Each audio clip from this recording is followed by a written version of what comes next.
Hey guys, welcome to MSV channel. நான் உங்கள் விஸ்வநாதன். நம்ம இன்னைக்கு பார்க்க போகிறது என்னன்னா, நான் ஒரு செயலை செய்யணும்னு ஆசைப்படுறேன். அந்த செயலை செய்யறதுக்கான முயற்சிகளையும் எடுக்கிறேன். ஆனால் என்னால் அந்த செயலை கண்டினியூவாக செய்ய முடியல. நான் ஒரு நாள் எவ்வளோ ஆர்வமாக செய்யறனோ அடுத்த நாள் எனக்கு அந்த ஆர்வம் இருக்கவே மாட்டேங்குது. அது ஏனே எனக்கு தெரியல.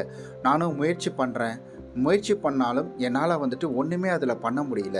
நான் என்ன செய்யறது அப்படின்ற ஒரு கேள்வி ஒரு சில நண்பர்கள் நம்மள்ட்ட கேட்டிருந்தாங்க. அண்டு நேர்லேயும் நிறைய பேர் நம்மள்ட்ட கேட்டிருந்தாங்க. அதற்கான ஒரு அற்புதமான ஒரு வீடியோ தாங்க இது. தயவு செய்து வீடியோவை ஸ்கிப் பண்ணாமல் பாருங்கள். இந்த வீடியோவை நீங்கள் ஸ்கிப் பண்ணாமல் பார்க்குறீங்கனாலே இந்த வீடியோ எண்டில் நான் முக்கியமான விஷயம் உங்களை பற்றி சொல்லுவேன். ஸோ அது உங்களுக்கு மிகப்பெரிய ஒரு ஆறுதலாக இருக்கும். கண்டிப்பாக உங்களுக்கு நல்ல மோட்டிவேஷனலாகவும் இருக்கும். ஒவ்வொரு வயசில் இருக்கிறவங்கள்ட்டையும் நீங்கள் போய் ஒரு கேள்வி கேளுங்களேன். ஒன்றுமே இல்லை, ரொம்ப சிம்பிளாக கேள்வி கேளுங்க. இல்லை, நான் உங்கள்கிட்டயே ஒரு கேள்வி கேட்குறேன். உங்களுக்கு என்ன பிடிக்கும், நீங்கள் எப்படி இருக்கணும்னு ஆசைப்பட்றீங்க அப்படின்ற ஒரு கேள்வியை நம்ம ஒவ்வொரு கேட்டகரியாக பிரித்து பார்க்கலாம். இப்போ ஒரு குழந்தைகிட்ட உனக்கு என்ன பிடிக்கும் அப்படின்னு கேட்டால் அதுக்கு சாக்லேட், எடுத்த உடனே சாக்லேட் தான் சொல்லும். ஒரு நல்லா ஓரளவுக்கு ஒரு 5 வயசு குழந்தைகிட்ட நம்ம கேட்டோம்னா சாக்லேட்டுங்க.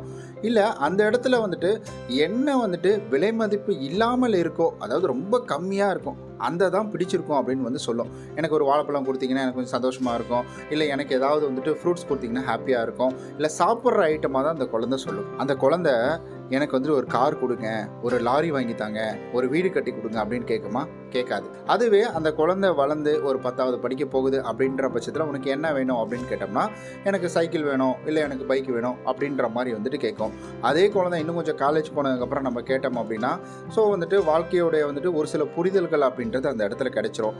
நான் நல்ல வேலைக்கு போகணும், நல்லா சம்பாதிக்கணும் அப்படின்னு கேட்கும். அதற்கு அடுத்தது ஒரு மேரேஜ் ஆகிட்டு அதுக்கப்புறம் கேட்டோமா அப்படின்னா, எனக்கு ஒரு சொந்த வீடு வேணும், நான் வாடகை வீட்டில் இருக்கக்கூடாது, சொந்த வீடு வேணும், கார் வாங்கணும், பங்களா வாங்கணும் அப்படின்ற மாதிரி கேட்கும். அதற்கு அடுத்தது நம்ம ஏஜ்டு எல்லாம் முடிஞ்சதுக்கப்புறம் ஏஜில் போய் நம்ம கேட்டோம் அப்படின்னா, எனக்கு நிம்மதியான வாழ்க்கை வேணுங்க, நான் ரொம்ப ஓடிட்டேன், நான் ரொம்ப கஷ்டப்பட்டுட்டேன், அதனால் என்னால் இதுக்கப்புறம் நான் ஓய்வு எடுக்கணும் அப்படின்ற மாதிரி கேட்பாங்க. சரி, ஓகே. இப்போ ஒவ்வொரு கட்டத்துலேயும் எல்லாருக்கும் ஆசை அப்படின்றது பொதுவான ஒன்று தாங்க. எல்லாரும் ஆசைப்படுறதுல எந்தவித தவறும் கிடையாது. ஆசை அப்படின்றது பொதுவான ஒன்று தான். ஆனால் ஒவ்வொரு காலகட்டத்துக்கும் அது மாறுற விஷயத்த நீங்கள் பார்த்தீங்களா?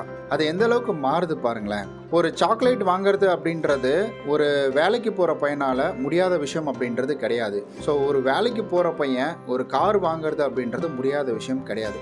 இது போன்று நம்மளுடைய வாழ்க்கையில் ஆசை அப்படின்றது மாறிக்கிட்டே இருக்குது. சரி, ஓகே, இது நமக்கு நல்லாவே தெரியும். இதெல்லாம் தெரியாத விஷயமா சொல்லிட்டீங்க அப்படின்ற மாதிரி ஒரு சிலர் கேட்பாங்க. சரி, ஓகேங்க. இப்போ நம்மளுடைய ஆசைகள் அப்படின்றது இருக்குது. இதில் நம்ம ரொம்ப சிம்பிளாக எனக்கு ஸ்வீட் வேணும், எனக்கு சாக்லேட் வேணும் அப்படின்னா நம்மளுடைய நாக்கில் அந்த இனிப்பை நம்மளால் உணர முடியுமா? எனக்கு இப்போ கார் வேணும் அப்படின்னுட்டா எனக்கு காரினுடைய உணர்வுதல் அப்படின்றது எனக்கு கிடைச்சிருமா? நான் வெளியில் எங்கேயோ ரொம்ப தூரம் ட்ராவல் பண்ணி போகணும் அப்படின்ற அப்போ நம்ம என்ன செய்கிறோம்? நமக்கு சாக்லேட் வேணும்னா நம்ம கடைக்கு போகிறோம், அந்த கேட்ட குழந்தைக்கு நம்ம வாங்கி தரோம், நல்ல விஷயம். அதற்கு அடுத்தது நம்ம எங்கேயாவது வெளியில் போகணும், டூர் போகணும் அப்படின்னு முடிவு பண்ணிட்டோம், காரில் போகணும்னு முடிவு பண்ணிட்டோம்னா அப்போ நம்ம என்ன செய்கிறோம்? நம்ம நேராக போகிறோம், ஒரு ட்ராவல் ஏஜென்சி பார்க்குறோம். ஸோ அப்படி இல்லைன்னா ஆன்லைன் மூலிமா புக் பண்ணுறோம். இது மாதிரி புக் பண்ணி நம்ம என்ன செய்கிறோம்னா நம்ம கிளம்பி போகிறோம் போக வேண்டிய இடத்துக்கு. அதே போல் நம்ம ஒரு கார் வாங்கணும் அப்படின்னா நம்ம என்ன செய்யணும்? நம்ம ஒரு வீடு வாங்கணும் அப்படின்னா என்ன செய்யணும்? இந்த ஒரு கோல் அப்படின்றது நமக்கு தெரியணும். இப்போ நம்ம சாக்லேட் வாங்கணும்னா கடைக்கு போகணும் அப்படின்னு நமக்கு தெரியும். அதே போல் நம்ம ஒரு கார் புக் பண்ணி டூர் போகணும்னா ட்ராவல்ஸ் ஏஜென்சி நம்ம போய் பார்க்கணுன்றது நமக்கு தெரியும். அப்போ நம்ம வீடு வாங்கணும்னா காசு நமக்கு தேவை அப்படின்றது தெரியும். அந்த காசு என்ன சும்மா வந்துடுமா?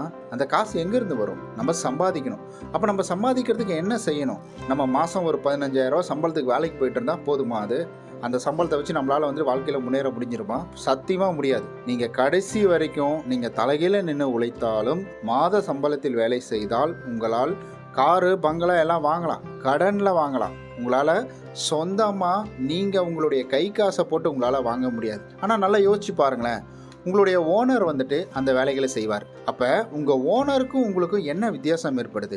ஓனர் முதல் போட்டிருக்காரு, அதாவது பணத்தை போட்டிருக்காரு, பெரிய ரிஸ்க் அப்படின்றது எடுத்திருக்காரு. இந்த பெரிய ரிஸ்க் எடுத்ததுனால அவர் ஓனர் அப்படின்ற கேட்டகரியில் இருக்கிறாரு, அதாவது முதலாளி அப்படின்ற ஒரு கேட்டகரியில் இருக்கிறாரு. அவர் அந்த பெரிய ரிஸ்க் எடுத்ததுனால தான் இன்னைக்கு அவர் ஜம்பகமாக ஜாலியாக உக்காந்து அவர் அதற்கான பலன்களை அனுபவிச்சுக்கிட்டு இருக்கிறாரு. இப்போ உங்களுக்கு ஒரு விஷயம் நல்லா புரியும் அப்படின்னு நான் நம்புகிறேன். இப்போ நம்ம ஒரு செயல் செய்யணும் அப்படின்னா அப்படின்னா அந்த ஒரு விருப்பப்பட்ட ஒரு விஷயம் நமக்கு வாங்கணும், அது விருப்பப்பட்ட விஷயத்தை நம்ம அடையணும் அப்படின்னா அப்போ நம்ம என்ன செய்யணும்? ஃபிசிக்கல் ஆக்டிவிட்டீஸ் அப்படின்றது ரொம்ப முக்கியம். நம்ம வந்துட்டு வாய் வார்த்தையாக சொல்லிட்டு போயிட முடியாது. இது ஒன்றும் கதை கிடையாது. காதில் கேட்டு நம்ம வந்துட்டு ஓ அப்படியா அப்படின்னு வந்து உணர்றது. இது லைஃப். இந்த லைஃப்பில் ஃபிசிக்கலாக நம்ம ஒரு விஷயங்களை செஞ்சால் மட்டுமே நம்மளால் வந்துட்டு அதனுடைய பலன்களை அடைய முடியும். அதே போல் இப்போ இருக்கக்கூடிய எத்தனையோ நடிகர்களை பார்த்துருப்பீங்க. அதாவது நடிகர் விஜய் அப்படின்னா உங்களுக்கு என்ன தோணும்? அப்பா 200 கோடி ரூபா சம்பளம் வாங்குறாருப்பா அப்படின்ற ஒரு வார்த்தை வரும். ரஜினிகாந்த் அவருன்னா சூப்பர் ஸ்டார்ப்பா, அவர்லாம் தமிழ்நாட்டிலே அவர் தான்ப்பா டான், இந்தியாவிலே அவர் தான்ப்பா டான் அப்படிம்பாங்க. அதே போல் வந்துட்டு உலக நாயகன் அப்படின்னா அவர் வேறு லெவல் படம்லாம், அல்டிமேட் ஸ்டார் அஜித் குமார் அப்படின்னா ஐயோ அவர் மாதிரி வந்துட்டு வேறு லெவலில் நடிக்க முடியாது. இந்த மாதிரி ஒவ்வொருத்தருக்கும் நம்ம கேட்டவொடனே என்ன சொல்கிறோம்? சூப்பர் அப்படின்றோம். ஆனால் இவங்க எல்லாருமே எத்தனை ஃப்ளாப் வந்து கொடுத்துருக்குறாங்க. அதாவது எத்தனை படம் தோல்வி அடைஞ்சிருக்கு, விமர்சன ரீதியாக எத்தனை படம் வந்துட்டு ரொம்ப மட்டமான வந்துட்டு ஒரு விமர்சனம் அப்படின்றத பெற்று இதெல்லாம் நீங்கள் பார்த்துருக்கிறீங்களே. ஆனால் இவங்க வந்துட்டு ஒரு தடவை ஃபெயிலியர் ஆன உடனே சினிமா விட்டு வெளில போயிட்டாங்களா? கிடையாது. ஒரு தடவை ஃபெயிலியர் ஆனாலும் அதற்கு அடுத்தது அவங்க என்ன பண்ணுறாங்க? இதில் வேறு ஏதாவது விஷயத்த கொண்டு வரணும், இனி இந்த தவறை நம்ம செய்யக்கூடாது அப்படின்னு சொல்லிட்டு அவங்க இதற்கு என்ன மாறாக நம்ம என்ன பண்ண முடியும்? முதல்ல நம்ம வந்துட்டு இழந்துட்டோம், ஸோ தப்பு பண்ணிட்டோம், அந்த தப்புலேருந்து நம்ம என்ன கற்றுக்கிட்டு நம்ம வரணும் அப்படின்ற ஒரு விஷயத்தை பார்த்து மறுபடியும் அவங்க என்ன பண்ணுறாங்கன்னா வேற ஒரு படம் அப்படின்றது எடுக்கிறாங்க. ஏன் இவங்க இவ்வளோ சக்ஸஸாக இருக்கிறாங்க அப்படின்னு தெரியுமா? இது சினிமா அப்படின்றதுனால நமக்கு தெரியுது. பட் சினிமாவை தாண்டி நிறையா பிஸ்னஸ் பீப்புளெலாம் இருக்கிறாங்க, நிறையா பேர்லாம் இருக்கிறாங்க. அவங்க தொடர்ந்து வந்துட்டு சக்ஸஸ் அப்படின்றத பார்த்துட்டு இருக்காங்க. சினிமான்றதுனால நம்ம பார்க்குறோம், படம் நடிக்கிறாங்க, பாப்பா அந்த படம் ஃப்ளாப்பு, ஆனால் இந்த படம் பயங்கர ஹிட்டு அப்படின்ற மாதிரி. ஸோ கண்டிப்பாக இந்த ஒரு விஷயத்த நீங்கள் ஒரு விஷயத்த உணர்ந்துருந்தீங்கன்னா நீங்கள் தாங்க கெத்து. இப்போ நான் சொல்கிறேன் பாருங்கள். என்னன்னா இப்போ நம்ம ஒரு விஷயத்தில் சக்ஸஸ் ஆகணும் அப்படின்னா கண்டினியூட்டி அப்படின்றது ரொம்ப முக்கியம். ரெகுலராக பண்ண வேண்டியது அப்படின்றது ரொம்ப முக்கியம். இப்போ நீங்கள் ஒரு விஷயத்த சொல்லுங்களேன். இப்போ நீங்கள் ஒரு புகை பிடிக்கிறீங்க, அந்த புகை அப்படின்றது உங்களுடைய லைஃப்பில் ஒரு அங்கமாக மாறிடுது. சாப்பிட்ட உடனே அப்பா போயிட்டு வந்து ஒரு புகை பிடிச்சிட்டு வந்தாண்டா சந்தோஷமாக இருக்கும் அப்படின்ற ஒரு உணர்வு உங்களுக்குள்ளே வருதா? ஒருவேளை புகை பழக்கம் இருக்கிறவங்களா இருந்தீங்கன்னா அது தவறான பழக்கம் தான் சொல்கிறேன் நான். அந்த கெட்ட பழக்கத்துக்கு அதுக்கே நீங்கள் தினம்தோறும் நீங்கள் அதை தொடர்ந்து நீங்கள் செய்யணும். அப்போது நம்ம வாழ்க்கையை அழிக்கக்கூடிய விஷயத்துக்கே நம்ம வந்துட்டு தொடர்ந்து நம்ம செஞ்சால் மட்டும்தான் நம்ம வாழ்க்கையில் வந்துட்டு அது ஒரு அங்கமாக மாறுது. அப்போ உங்கள் வாழ்க்கையை மாற்றக்கூடிய விஷயத்த நீங்கள் தினம்தோறும் செய்தால் மட்டுமே அது வந்துட்டு உங்களுடைய லைஃப்பில் ஒரு அங்கமாக மாறும். இப்போ சொல்லுங்கள், நீங்கள் பார்க்கலாம் உங்கள் வாழ்க்கையில் நீங்கள் வந்துட்டு எப்படி நீங்கள் ஒரு செயலை வந்துட்டு செய்யாமல் நீங்கள் இருப்பீங்க. அப்போ ஒரு செயலை நம்ம வெற்றி பெறணும் அப்படின்னா அப்போ நமக்கு தொடர்ச்சியான முயற்சிகள் அப்படின்றது ரொம்ப முக்கியம். அதில் தோல்வி வரும், நிறைய கஷ்டங்கள் வரும், அசிங்கப்படுத்துவாங்க, அவமானப்படுத்துவாங்க, இந்த மாதிரி நிறைய வந்துட்டு விஷயங்கள் அப்படின்றது நடக்கும். அதனால் இதெல்லாம் பார்த்து நம்ம ஒருபோதும் வந்துட்டு நம்ம கலங்கவே கூடாது. ஸோ நான் வீடியோவோட இறுதியில் ஒரு விஷயம் சொல்கிறேன் அப்படின்னு சொன்னேன் பார்த்தீங்களா? ஸோ ரொம்ப சிம்பிள் தான்.